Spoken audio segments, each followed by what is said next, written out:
Bonjour tout le monde, bienvenue dans Servette.ch, l'analyse du match de Servette contre Lucerne. Malheureux match nul hier soir, hier après-midi à la Praille. Aujourd'hui je suis en compagnie de Lucas et de Lucas pour l'analyse du match. Alors, comment vas-tu Lucas ? Ça va très bien et toi ? Très bien, et toi ? Ça va plutôt très bien ce soir. Plutôt très bien. Est-ce que vous étiez satisfait du match de hier après-midi? Alors le match, on peut se le dire, un match nul qui est finalement bien nul comme son nom l'indique. Il n'y avait pas forcément, à avoir une victoire que ce soit des deux côtés, donc finalement un match nul après la prestation de Lucerne et la prestation de Servette, ça me semble mérité, mais c'est sûr qu'il y a quand même pas mal de choses à dire sur ce match. Et pour toi ? J'ai trouvé que Servette, un peu comme dans la continuité du dernier match, n'a pas proposé le jeu qu'on était habitué à voir dans le mois dernier. Et je ne sais pas si c'est cette malédiction du mois d'octobre qu'on voit avec Servette ou c'est juste parce qu'ils ont une méforme qui se crée après la trêve internationale, mais il faut très vite y remédier, quoi. Il me semble que depuis 2019, au mois d'octobre, on est à 2 points, je crois, il me semble. C'est ça. Seule victoire. Pas une seule victoire. Et au niveau de la composition de Geiger, qu'est-ce que vous avez trouvé de cette composition ? Est-ce que vous avez des surprises ? Est-ce que vous n'étiez pas content par rapport à un joueur en particulier ou un système de jeu ? Honnêtement, en tout cas pour moi, cette composition, j'ai trouvé qu'elle était un peu la composition type que je voulais voir depuis le début du championnat, ou en tout cas depuis l'arrivée de Kuteza et Crivelli. Crivelli est blessé, donc c'est normal qu'on n'a pas pu le voir sur le terrain hier, mais Kuteza titulaire, c'est ce que je voulais voir, c'était la confirmation et voir s'il est capable finalement depuis le début du match d'avoir cette percussion et d'apporter plus à l'équipe. Et il a été préféré un Fofana qu'on voit rarement titulaire en ce moment. Geiger a laissé la place à Kuteza et c'était pour moi un bon choix. Et pour toi ? Je suis d'avis avec Lucas. On attendait de voir Kuteza enfin titulaire pour une fois. Pluquet était dans une forme un peu. On sait que. On s'attendait beaucoup de Pluquet et ces derniers matchs, même s'il était bon. On l'a vu meilleur. On l'a vu meilleur on voulait du changement et Kuteza sur ses dernières entrées, c'était très percutant, très intéressant. Donc il avait parfaitement sa place dans le 11 aujourd'hui. Et puis on n'a pas pu mettre Crivelli en pointe parce qu'il s'est blessé. Du coup, Rodelin, c'était le choix évident, même si je ne suis pas un très grand fan de Rony.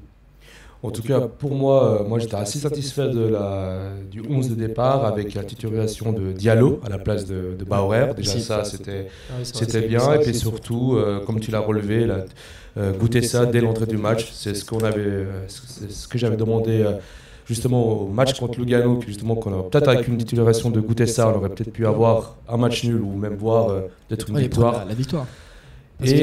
On sait contre Lugano, si on n'est pas mené contre Lugano, finalement, ça oblige les Luganais à se découvrir un peu. Ils jouent pas compact comme ils le font quand ils mènent, et on aurait pu aller chercher au moins le premier but. Et quand on mène à Lugano, c'est une autre histoire que lorsqu'on est mené à Lugano, et ça nous a manqué. Et cette percussion, comme tu dis, de Kuteza aurait pu amener ne serait-ce qu'une occasion qui nous aurait permis d'ouvrir la marque. Mais bon, on va pas parler de Lugano. Mais c'est sûr que quand on voit le match que Kuteza fait hier, ça peut nous laisser des regrets sur la composition et les compositions qu'on n'a pas faites avec lui les matchs précédents. Ouais. Mais si au niveau de Rodelin, on pointe, est-ce que vous avez une stratégie, une solution pour quel autre joueur pourrait prendre sa place vu que là on a la blessure de C'est le troisième choix parce que quand on voit qu'on a Crivelli et avant c'était Bedia qui lui, on pense plus trop à Bedia parce qu'il est blessé depuis un moment maintenant, mais honnêtement, si on met Crivelli, Bedia et Rodelin à côté, Rodelin pour moi c'est le troisième choix et on se rabat actuellement et on joue avec notre troisième choix depuis le début de la saison. On a engagé un autre attaquant de pointe pour pallier à ça et il s'est blessé lui aussi.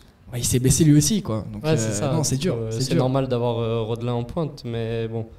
Mais qui d'autre ? Fofana peut-être, mais bon, c'est pas son poste. Ouais. Et Rodelin, c'est un peu plus son poste que Fofana, même si c'est pas. Bon, Rodelin, c'est un mystère. On sait pas vraiment quel est son. Parce qu'il des fois, il joue milieu central, il joue ailier, c'est très. Ouais, c'est vrai. Ouais, moi, je le préfère en tant qu'ailier, en tout cas, Rodelin, mais là, bon. On est obligé. En pivot, honnêtement, en pivot, je le trouve pas si mauvais que ça. Et mais en ailier, il peut plus se prêter à des situations où il peut faire des exploits personnels. Et je pense que c'est là où il s'illustre le mieux. parce que comme on en a parlé avant l'émission avec Hassan, il a des qualités techniques que pas beaucoup de joueurs ont dans l'équipe et il peut se permettre de tenter des réalisations et il a essayé d'ailleurs de frapper au loin, il a essayé de faire des gestes acrobatiques, je pense qu'on en reparlera aussi. C'est un joueur que seul, pour moi à Servette, il n'y a que lui qui pourrait tenter ces gestes-là et c'est là où c'est une carte à jouer aussi de se dire que dans des matchs compliqués, il peut nous débloquer ça, comme à Saint-Gall, on n'aurait jamais gagné ce premier match contre Saint-Gall à la maison si Rodelin ne sort pas cette frappe majestueuse à 40 mètres. Donc c'est aussi à mettre en compte dans la balance. Ouais. En tout cas, on va rester avec Rodelin. Du coup, on pointe tant que Crivelli et Média ne seront pas de retour. Ensuite, à la 11e minute du match, fait de match, blessure de Séverin. Apparemment, ça a l'air pas si grave que ça. On pensait que c'était les ligaments croisés. Ça a fait peur. Finalement, c'est la cheville, mais bon, il sera quand même absent pour un certain temps. Ensuite, du coup, Rouillet rentre pour le remplacer. Et moi, j'ai constaté du début du match jusqu'au but de Servette de Goutessart à la 28e minute, j'ai constaté que Servette avait le ballon. Lucerne laissait jouer Servette, mais par contre, on s'est créé quasiment aucune occasion. C'était assez stérile. Je ne sais pas si vous partagez le même avis que moi. Totalement. C'est l'analyse que j'ai dit avant. C'est vraiment, depuis 2 matchs, on est dans un néant offensif. Non, on n'est pas dangereux. Ouais, on n'est pas dangereux, on n'a pas d'occasion. On a une occasion par match, vas-y, par-ci par-là, parce que Koteza il se la donne, mais sinon, rien. Il n'y a rien, il n'y a aucune production. Si on peut parler du but actuellement de Servette, ça montre bien aussi, je trouve, un peu l'étendue offensive que notre jeu et notre effectif nous propose. Même avec un Konya en box-to-box comme il l'aime et un Doulin qui est revenu à son poste de prédilection, finalement, le but il vient sur une passe décisive de Jérémy Frick sur un exploit personnel de Kuteza qui va fixer son défenseur, qui va le décaler, il élimine et après c'est juste la finition d'un buteur comme on aimerait les voir.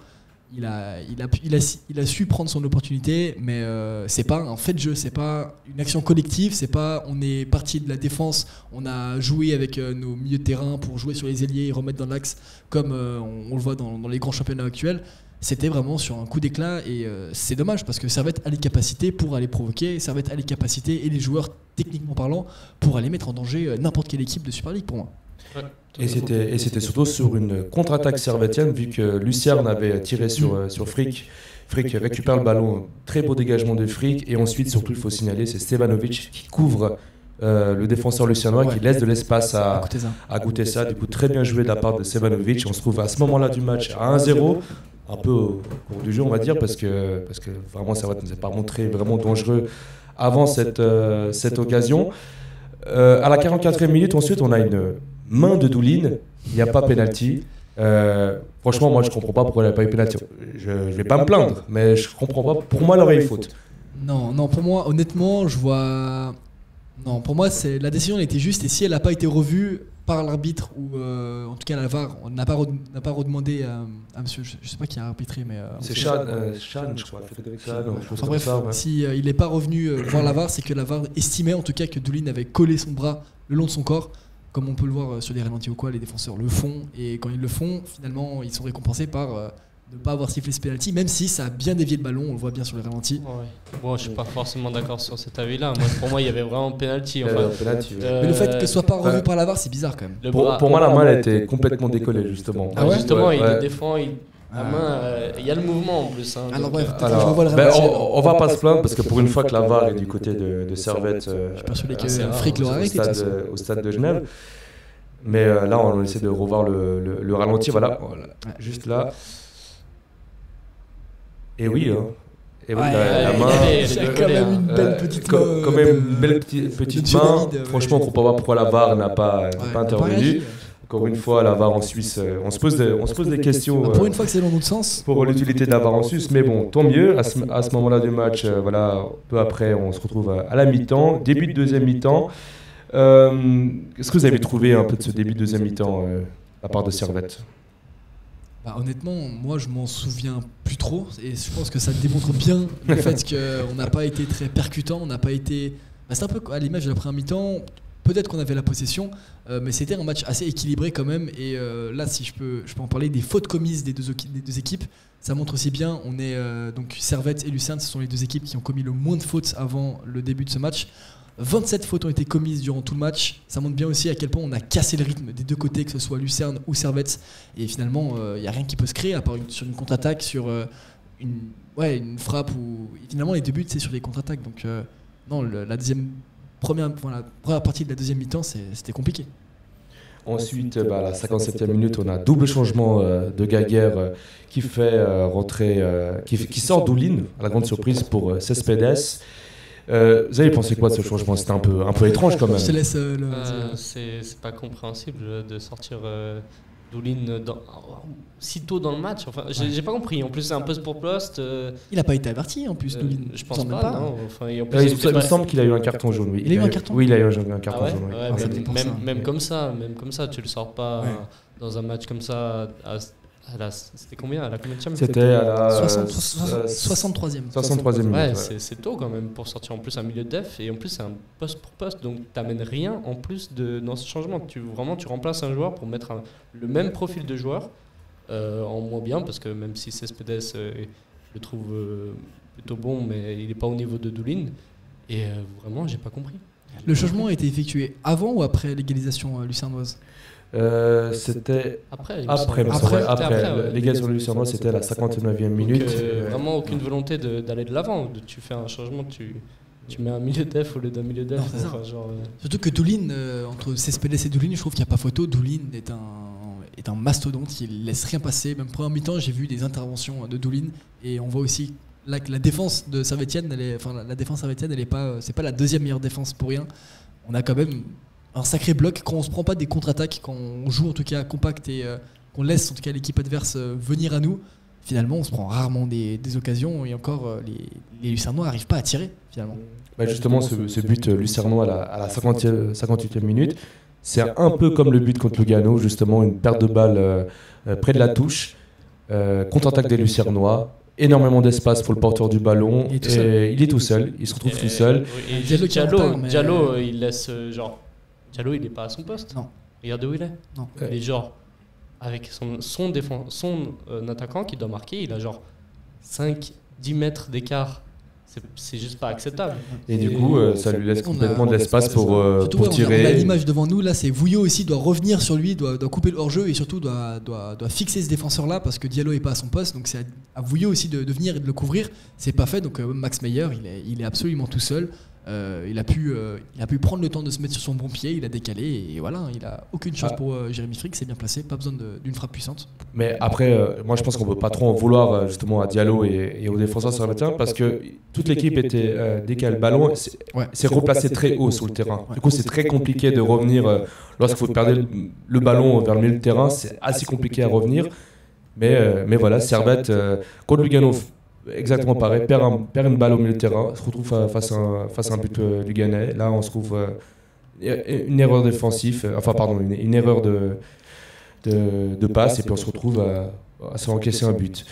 Mais sinon, c'est vrai qu'au niveau du jeu, Servette contre Lugano et Lucerne, c'est pas fait encaisser de but sur une construction adverse, sur. C'est deux contre-attaques. Deux contre-attaques exactement pareil. Mais justement, pourquoi du coup qu'est-ce que Servette pourrait faire du coup pour changer ça? Vous pensez que du coup jouer beaucoup moins reculé, vu deux fois on perd la balle, deux fois on se fait encaisser un but? Mais c'est compliqué, parce que je pense que si on a un milieu de terrain, on va dire un peu dans un meilleur jour, parce que Otunes, je pense que le gros problème de ce match-là, c'était Otunes-Konya, ça n'a pas forcément fonctionné. En tout cas, les deux joueurs n'étaient pas dans leur meilleur jour, et ça montre quand même. Ça nous limite beaucoup finalement offensivement, que ce soit Rodelin et même Stevanovic, et même avec des joueurs offensifs comme ça, à part Kuteza qui a beaucoup apporté. Rodelin, je le vois pas vraiment, comme je l'ai déjà dit, à part sa magnifique tentative en première mi-temps et même en deuxième, sa bicyclette. À part ces deux faits de jeu-là, il apporte pas grand-chose offensivement, et c'est compliqué. C'est compliqué de prétendre à quoi que ce soit avec des joueurs offensifs comme ça. Donc, à part là, je voudrais dire, il faut que Fofana soit un peu plus en confiance, et après, je sais pas. En vrai, c'est compliqué. Alors ensuite, dans le match, à la suite, on voit 78e minute, changement pour Servette, double changement, sortie d'Antunes pour Valls et entrée de Fofana pour Rodelin. Et à partir de ce moment-là, avec la présence de Fofana sur le terrain, on a vu un peu plus d'animation sur le terrain. Servette était beaucoup plus offensif, déborder notamment beaucoup sur le côté. Beaucoup d'appels de balles dans la beaucoup profondeur. d'appels de balles. C'était une belle animation offensive, mais encore une fois, Servette ne s'est pas retrouvé réaliste face au but. Cette fin de match, comment vous la voyez, vous? J'ai l'impression que Servette n'a pas cherché à mettre le 2-1 et plus conserver ce 1 partout parce que même à la fin de match. Même à la fin de match, parce qu'à la fin de match, dans les dernières minutes, j'ai l'impression que Lucerne a eu plus d'occasions offensives que Servette. Ouais. Mais on a eu la plus grosse occasion avec Fofana qui me semble, il avait eu sa chance quand même. À un moment donné, une passe en retrait sur le côté et puis il était au milieu. Et puis son tir était contré. Beaucoup de corners, mais c'est vrai que la Servette n'avait pas vraiment l'intention en tout cas d'aller chercher le deuxième but. Et en tout cas, l'image de ce que moi j'ai ressenti au coup de sifflet final, je sais pas pour vous, mais personne en tout cas dans le stade ne serait-ce qu'à applaudi. Tout le monde était tout le monde est resté sur sa faim finalement. Tout le monde a vu ce match et c'était vraiment un match nul et ça porte vraiment bien son nom. Il n'y avait pas grand-chose quoi. C'était vraiment ça. C'est ça. On avait aussi une grosse occasion de Fluquet à la 81e minute où Fluquet se trouve face au gardien. Il fait tout juste. Marius Müller fait un super arrêt. 90e minute, grosse occasion pour Lucerne qui a rasé la latte de peu la lucarne servettienne. On s'en sort plutôt pas mal du coup finalement avec toutes ces occasions lucernoises. Mais pour vous, qu'est-ce qui a manqué pour qu'on gagne aujourd'hui? Un Crivelli ou un Bedia ou enfin un attaquant. C'est ça parce que on se retrouve dans le même cas de figure que quand on n'avait pas encore acheté Crivelli et qu'on jouait avec Rodelin en pointe. On essayait aussi de mettre Fofana. On arrivait à des matchs où en fait offensivement on n'y arrivait pas. Et puis là encore une fois on n'y arrive pas parce qu'il nous manque un tueur ou un mec qui va créer l'espace ou un mec qui va avoir la niaque pour aller chercher tous les ballons, comme Crivelli le fait. Bien sûr. Le match qu'on a gagné contre Zurich dernière minute, c'est Crivelli qui va chercher le corner, qui va chercher la tête, qui va chercher le truc.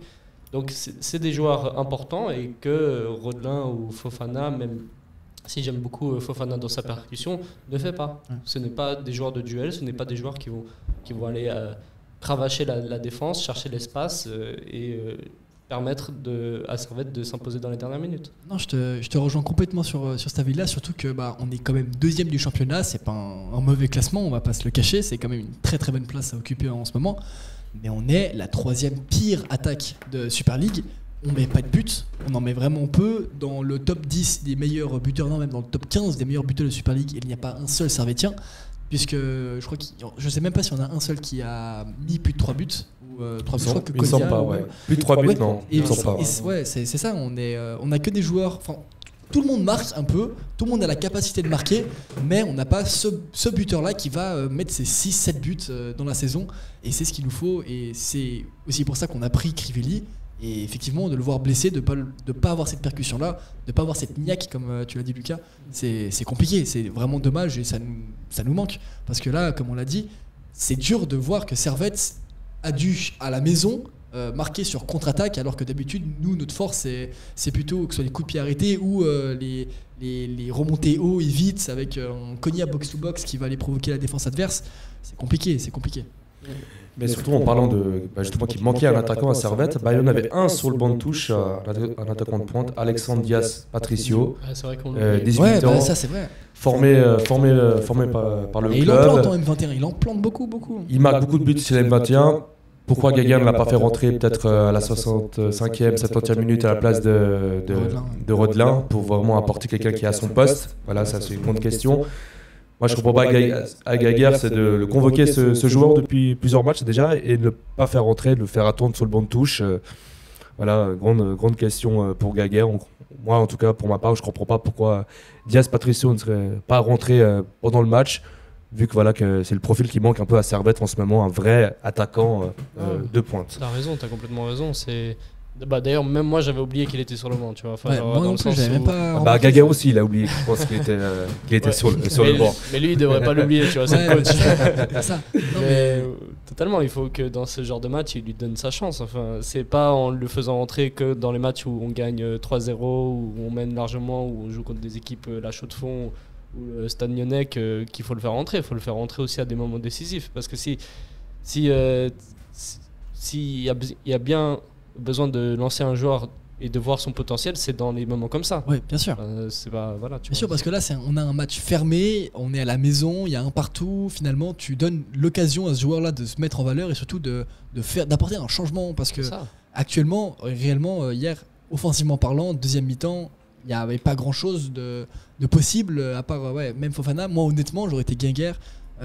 J'aurais pris le pari même peut-être de sortir un Stevanovic et de mettre Fofana sur le côté droit et Dias en pointe juste pour essayer quelque chose de nouveau, pour voir ce que ça peut apporter, remettre Fofana en confiance dans un poste qu'il connaît mieux qu'attaquant de pointe. C'est plein de choses comme ça parce que en plus c'est un joueur qui aura de la niaque, enfin dans le sens où parce qu'il faut les jeunes montrent parce qu'ils courent, parce qu'ils il sait qu'il a peu de minutes, il sait qu'il a pas forcément sa place. Et là on lui dit 10 minutes, tu dois changer de match, il aura encore plus un niaque que si tu le fais rentrer à la 70e contre je sais pas qui, on gagne 3-0, là il va se dire si je marque ou si je marque pas, ça a changé, on a gagné le match.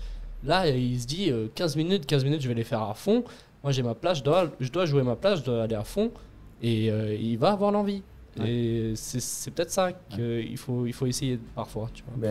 Mais c'est vrai que c'est assez étrange parce que surtout que les joueurs qui occupent le poste de Dias sont tous blessés. Et Dias n'a même pas une minute de jeu pour ce match. C'est ça, on dirait que Guéguer fait exprès d'éviter de faire jouer ces jeunes. C'est dommage. C'est vraiment dommage. Ouais. Alors ensuite, voilà, du coup là, on vient d'analyser un peu ce match qui a été du coup assez décevant. Ouais. On va passer maintenant au flop et au top de ce match. C'est le foot. C'est le foot. C'est seulement le foot. Mais pour moi, c'est clair que vous trouvez toujours un point. Là, on cherche le négatif. Ouais, c'est pas faux. Alors les gars, on va commencer d'abord par les flops. Qui vous mettez dans les flops aujourd'hui? Alors en flop, honnêtement, moi je vais mettre... En fait, compliqué. Hein. Le seul qui pour moi a vraiment pas été très bon, en tout cas j'ai trouvé vraiment moins bon, moins dans son jour que les autres fois, ce sera Vouillot. Voilà, parce que Vouillot, il y a des relances, on s'est fait très peur et on aurait pu honnêtement se prendre un but de gag, un but comme Servette aime se les prendre. Finalement, je pense qu'on a évité quand même la catastrophe de pas loin. Il a fait quelques bonnes interventions, mais c'est ce qu'on attend d'un défenseur. Et je pourrais pas dire la même chose de Rouillet, où lui il a pas fait les erreurs, en tout cas, je veux dire, de passe ou même de placement que Vouillot aurait pu faire. Et c'est dommage parce que Vouillot il a des qualités et hier elles n'étaient pas forcément au rendez-vous. Après il est pas. Moi je trouve qu'il est fautif sur le but lucernois, mais on a évité la catastrophe quand même parce que c'était compliqué. Et pour toi? Difficile de mettre un flop, parce que dans l'ensemble de l'équipe, enfin j'ai l'impression que c'est un peu une mauvaise performance collective. Mais si je dois cibler vraiment un joueur, je dirais quand même Rodelin, parce que moi je trouve que c'était dur. Ouais, peut-être, ou alors juste pas le joueur en tant que tel, mais le choix de Geiger de mettre Rodelin, de laisser Rodelin autant de temps et de, je sais pas, j'ai l'impression qu'il même s'il fait rien dans le match, Geiger va le laisser titulaire, tu vois, et même s'il a des petits éclairs de génie, des petits trucs où il tente des mouvements, il tente des gestes, dans l'ensemble du match, pour moi, il est pas assez performant, ou genre il lui faut un électrochoc pour qu'il, je sais pas, il se réveille, genre fais-le sortir un moment, laisse-le sur le banc un match, je sais pas, fais-le un petit électrochoc pour qu'il se remotive, parce que là j'ai l'impression que pour lui c'est football loisir, s'il marque tant mieux, il tente des gestes là, mais lui il touche son cachet à la fin du mois, mais si Servette gagne ou si Servette perd, j'ai l'impression pour lui il n'en a rien à battre, tu vois. Mais c'est vrai qu'on a l'impression que Rodelin est intouchable, quoi. Il est un peu nonchalant, mais honnêtement, moi je vous le dis, je vous pose cette question, si ce Lucernois n'est pas là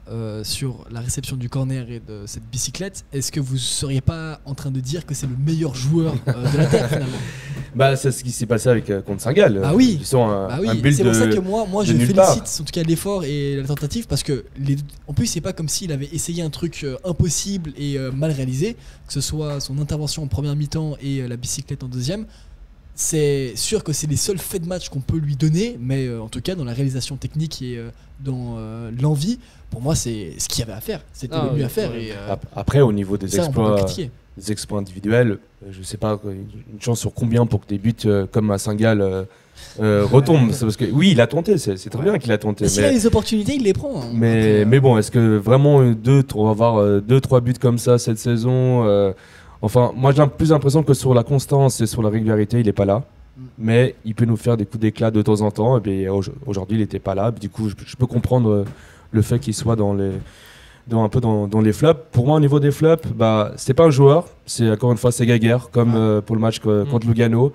Ces changements qui sont incompréhensibles. Sortir Doulin, alors qu'il a fait un très bon match jusqu'avant sa sortie pour Cespedes.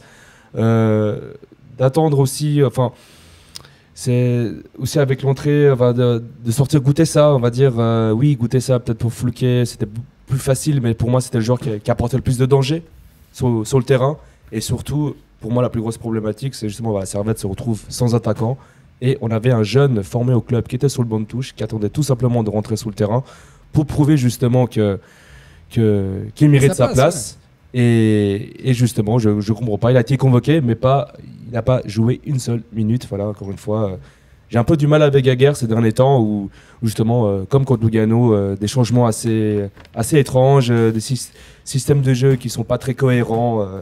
C'est vrai que pour l'instant, Gaguerre me pose souci. Je suis d'accord avec toi, et même je me pose souvent la question, est-ce que Gaguerre, c'est vraiment un tacticien ? Enfin, est-ce qu'il est vraiment compétent dans le sens où il sait ce qu'il faut amener dans le match ? Parce que j'ai l'impression que Gaguerre, il réfléchit un peu dans le sens où on perd, du coup je mets des attaquants, on gagne, du coup je vais blinder la défense.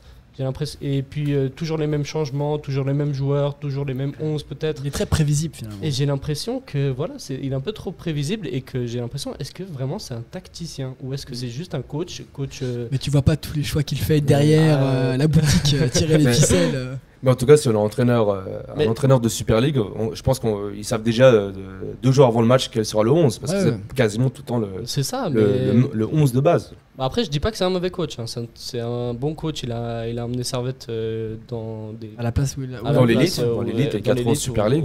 Donc ça, il n'y a pas de souci, mais pour moi, c'est pas un tacticien. Quand il est en difficulté dans des matchs, il reste en difficulté. Vous avez déjà vu un match où Geiger il a réussi à changer le match par ses changements ? La question que là je me pose, c'est Geiger, coach de IB, est-ce qu'il gagne le championnat ? Je pense que oui. Ah bon ? Dans ce cas-là, avec les joueurs qu'il a, il va toujours mettre le même 11 et puis voilà, ça marche quand même. Mais c'est vrai que le plus gros défaut de Geiger, c'est qu'il reste buté sur ses idées et sur ses joueurs, et qu'il ne change pas vraiment. Il prend pas de risque. Il prend pas de risque. C'est ça qui est dommage. Voilà, malheureusement. On sait au niveau des tops de ce match pour vous.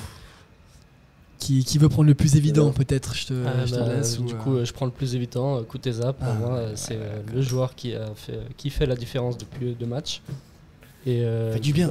Il fait du bien, il apporte ce qu'on lui demande d'apporter en fait par son recrutement. Quand on lui a pris, on sait ses qualités, et je pense qu'il les démontre parfaitement dans les matchs. Et puis là, sans surprise, c'est le joueur qui ressort du 11.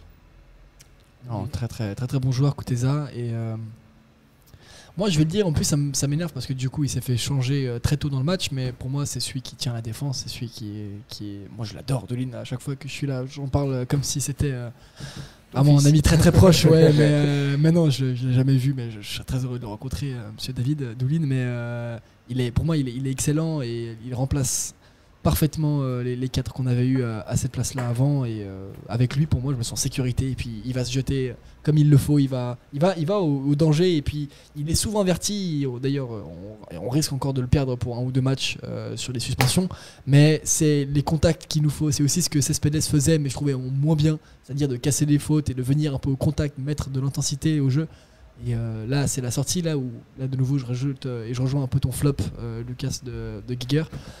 Non, c'est Geiger. C'est de le faire sortir parce que après on s'est pas pris de but après, donc coaching gagnant de Geiger, j'imagine, mais non, Doulin très fort pour moi. Et puis ensuite, moi, au niveau du top, moi je dirais c'est pareil aussi comme à chaque match, Konya toujours présent, toujours aussi important à l'équipe. On voit qu'aujourd'hui il était un peu moins en difficulté que contre Lugano. Lugano, il était un peu plus foncé, c'était un peu plus difficile. Là, on l'a vu vraiment toutes ces opportunités qu'il a pu se créer. justement au début de match où il arrivait à faire, il s'est failli procurer une grosse occasion, mais bon, c'est passé pas très loin. Mais c'est vrai que pour un joueur comme Konya, qui est dans la distribution de ballon, dans la récupération, dans le fait de provoquer, de se créer des occasions, de faire des passes, c'est incroyable pour moi. Franchement, le jour où on va perdre ce joueur, franchement, on va vraiment perdre en qualité au niveau du jeu. Et franchement, pour moi, Konya, top du match, comme presque à chaque match, quoi. Bah, honnêtement, pour moi, Konya, il est dans l'effectif actuellement, il est si ce n'est aussi important, si ce n'est plus certains matchs que Stevanovic. C'est le poumon de l'équipe. C'est ça. C'est les deux. Avec un Stevanovic et un Konya en forme, pour moi, je ne vois pas comment on perd nos matchs. Parce que honnêtement, ces deux joueurs, dans leur bon jour, survolent largement le niveau de la Super League pour moi. Et c'est là où c'est dommage que l'équipe des fois ne suive pas les performances de ces deux joueurs-là. Et ça fait plaisir de voir un Kuteza qui rejoint un peu ce niveau-là, que ce soit technique ou même d'intensité ou d'envie.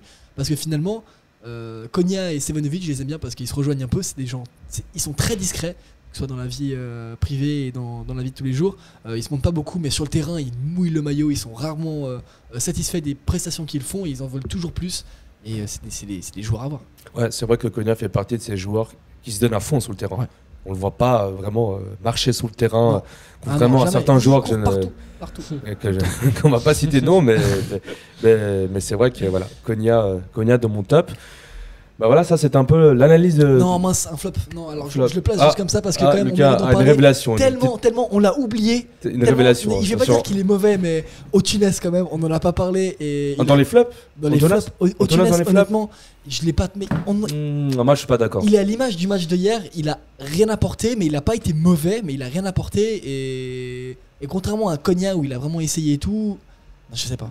Bah, pour moi, Antonas, oui, c'est sûr qu'il n'a pas fait un match incroyable hier. Non, moi je l'ai vraiment mais je pense que c'était un match à son niveau. On va dire qu'on connaît le niveau d'Antunes dans la Super League. On sait que justement, c'est pas quelqu'un qui va vraiment, on va dire, amener cette folie offensive. C'est vrai qu'il est un peu plus discret, mais moi je trouve que c'est beaucoup trop sévère. Dire qu'il est dans les flops. Ouais, non, ok, pas forcément dans les flops, mais j'aurais préféré un Valls. Je pense que Valls aurait été meilleur. Ouais, bon, ça je plaide depuis le début de la saison. Oui, que Valls joue, mais bon. C'est encore une fois qu'Aguirre reste buté dans ses idées. Il veut apporter un milieu off, donc on va rester dans cette idée. Non, mais les gens demandent un mec de l'académie, donc on met un mec de l'académie, voilà. S'il est mauvais.